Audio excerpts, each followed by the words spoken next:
Welcome back to Connect MKE. February is Black History Month, and there's a new tradition that kicks off the month with style.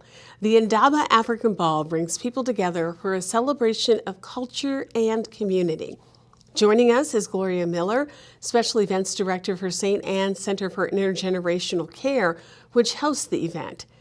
Gloria, this will be the fourth year for the Indaba African Ball. How did it get started? Actually, Denise, it began as a dream and an interest. And as we opened up the band shell in 2018, finding a way to be able to compensate the entertainers that come to play at the Indaba Ball. You know, sometimes people think that they're just going to get up on, a stage and perform, but actually, for many of them, this is a means of supporting their family lifestyle. And so the ball was a dream. I'm glad it's coming to fruition. I'm thankful for that. And I'm glad that people are enjoying it so much.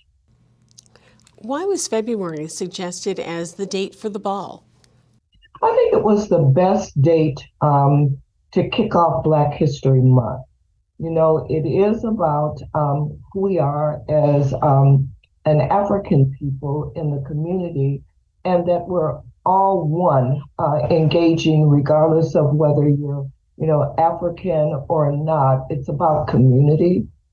And in this community, it's not just people of color that reside here. There are all different genres of people that live within this local area. What do we know, or what do we think that people will be able to find and discover when they attend the ball? Listen, it's an array of wonderful fun and activities, awesome music. This year we have Christopher's Project featuring Joe Jordan. In addition to that, we're greeted as you come through the door by the Milwaukee Youth Symphony Orchestra, steel band, and you'll find fashion. Almost everyone comes attired in African clothing. It's not required, but it makes the atmosphere more meaningful. And we have a wonderful caterer, events by day, Caribbean food, wonderful hors d'oeuvres and beverages. Lots of fun, Denise, lots of fun. What will people also be able to learn at the Indaba African Ball? What's something that people may not know that they'll be able to learn? One of the things that we do is that we recognize and honor what we call our history of honorees that are in our community, people that really have been working behind the scenes, some of them in front of the scenes, some of them get recognized, some of them really don't. But we have a committee that selects a number, and we honor those persons at our ball. What do we want people to know about the honorees? What will people learn about some of the activities that they've done in the community? I know you can't talk about who's going to be honored this year, but give us an idea of some of the people who've been honored in the past and some of the things they're doing in the community. Well, we've nominated persons like G's Clippers. Gollian Smith is one that's very strong in the community in reference to he owns one of the largest barbershops in the community. And he does so much in reference to men and men's health care that many people engage in and really take a part of. Then we've got Linda Jackson Conyers, who was the former owner of the Milwaukee Times newspaper. Oh my gosh, we've had Thelma Sias, Cecilia Bryant Gore with the Milwaukee Brewers. So there's been a number of different people in the community that people really do know. And then there are people that people don't know, but maybe known by just a few. And so we want to make sure that every year that we give this ball, that we're giving an honor to someone in the community that's given back. What are some of the cultural connections that people will be able to make at the ball? I think one of the things that people really need to understand is that the ball is given to the community, so it doesn't matter if you're African American or not to attend it. You're going to engage and have a wonderful time. I think one of the other things that we do is this year we have a surprise. I think we're going to be learning an African line dance, which should be a lot of fun. But we also provide a fun time for people that are attending to get up and kind of strut their stuff in their African wear. And Denise, I will tell you, last year, almost everyone got up from the table. It was so much fun, just so much fun. It's a lot of fun, but there's also another purpose behind the ball, and that's really Oh, to support the yes, work of the Indaba Bandshell. That bandshell sure. is located at the St. Anne's campus where the event will take place. That's on the north side of town. What does the bandshell provide to the community? During the summer, we have our Indaba Entertainment Series, and it runs every Wednesday, beginning the first Wednesday in June through the month of August. The time slate is 6:30 to 8:30 p.m. And on that, the money that's raised from the ball helps us to provide stipends for those entertainers.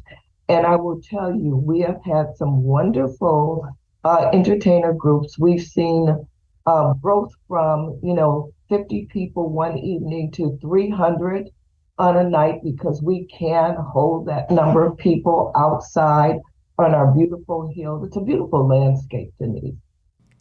So is the focus really geared towards music, or are there other more interactive programs that families can take care of during the bandshell events?